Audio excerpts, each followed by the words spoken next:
Assalamualaikum warahmatullahi wabarakatuh. Perkenalkan, nama saya Farinisa Nabila Putri dengan NIM 1948-2010-81. Di sini saya akan menjelaskan tentang fenomena permukaan.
Assalamualaikum warahmatullahi wabarakatuh. Perkenalkan, nama saya Lazra Indriani.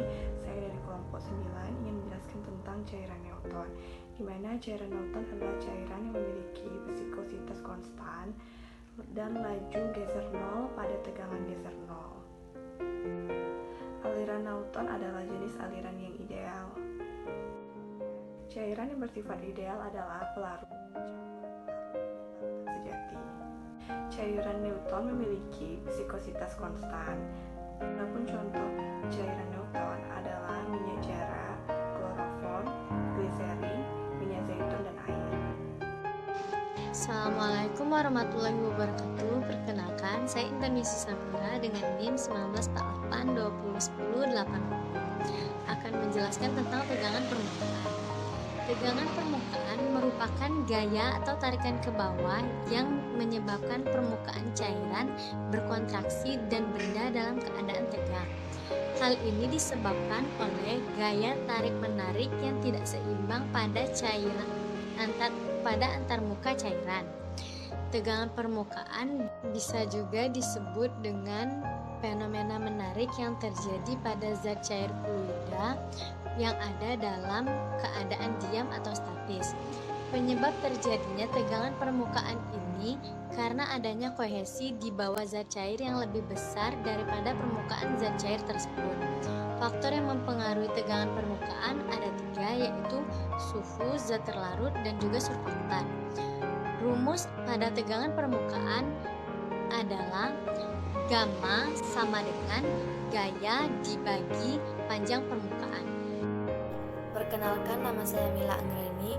Saya akan menjelaskan tentang energi bebas permukaan. Energi bebas permukaan dapat didefinisikan sebagai energi berlebih di permukaan material dibandingkan dengan curah, atau merupakan pekerjaan yang diperlukan untuk membangun area permukaan tertentu.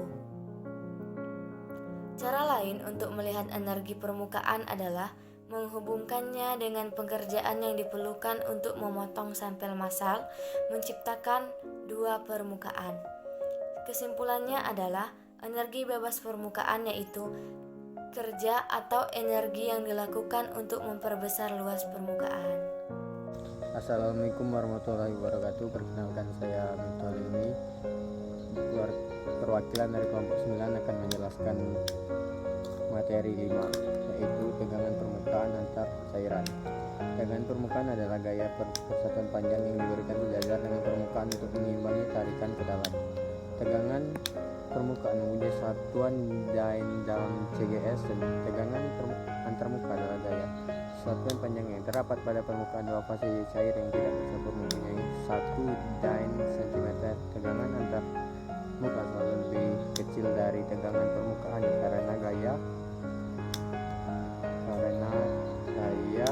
adaptasi dua fase cair yang berbentuk satu satuan termuka adalah lebih besar daripada bila suatu fase cair dan jadi suatu fase gas berada bersama-sama. Manfaat metode tegangan permukaan. Manfaat tegangan permukaan bidang farmasi dalam mempengaruhi penyerapan obat pada bahan pembantu padat pada sediaan obat, penetrasi molekul melalui membran biologis, pembentukan stabilan emulsi dan dispersi partikel tidak larut dalam media cair untuk membentuk sediaan suspensi. Ada beberapa metode dalam melakukan tegangan permukaan. 1. Metode kenaikan kapiler. 2. Metode tensiometer Dunoy.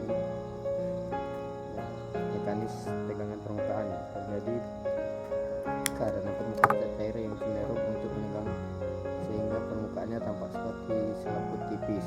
Nama saya Nada Anandita. Saya akan menjelaskan tentang fenomena spreading.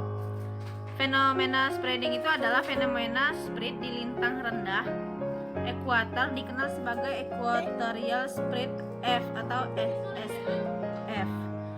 Tanda kemunculannya itu ada dua. Yang pertama, kemunculan ditandai dengan jejak atau fresh echoes yang menyebar pada frekuensi atau tipe frekuensi. Yang kedua itu menyebar pada ketinggian atau tipe range. Dari data ionogram dari pengamatan menggunakan ionosoda. Gangguan komunikasi radio HF atau high frequency yaitu 3-30 MHz. Menurunkan tingkat akurasi posisi navigasi berbasis satelit yang dikenal sebagai sinitilasi ionosfer dan juga menyebabkan ayunan pada sinyal satelit telekomunikasi.